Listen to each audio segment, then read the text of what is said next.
ఎలాంటి controversy comments చేయలేదు, ఎవరిని ఉద్దేశించి మాట్లాడలేదు, అసలు ఎలాంటి ఇష్యూస్ తో తలదూర్చలేదు. కానీ కాంట్రవర్సీలో ఇరుక్కుపోయారు కొంతమంది హీరోలు. తెలిసో తెలియకో కొనుక్కున్న కార్ల వల్ల పోలీసులకు దొరికిపోయి హాట్ టాపిక్ అయిన వాళ్ళెవరు?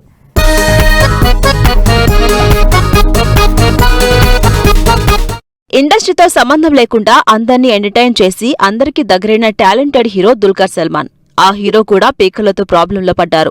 ఒకటి కాదు, వరుసగా 2 కాంట్రవర్సీలతో నెట్టింట్లో చక్కర్లు కొడుతున్నారు.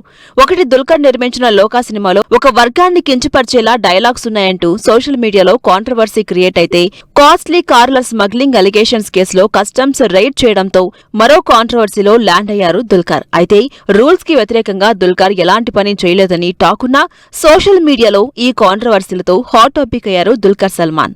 మలయాళ స్టార్ హీరో పృథ్వీరాజ్ సుకుమారన్ కూడా కాంట్రవర్సీని ఫేస్ చేశారు. దుల్కర్ సల్మాన్ లాగానే లగ్జరీ కార్ల స్మగ్లింగ్ ఆరోపణల విషయంలో పృథ్వీరాజ్ ఇల్లు, ఆఫీస్పై రైడ్ చేశారు కస్టమ్స్ ఆఫీసర్స్. అయితే అలాంటిది ఏమీ జరగలేదని తెలియడంతో ఊపిరి పీల్చుకున్నారు పృథ్వీరాజ్ ఫ్యాన్స్. కానీ ఆ గ్యాప్లోనే కాంట్రవర్సీ అయింది విషయం.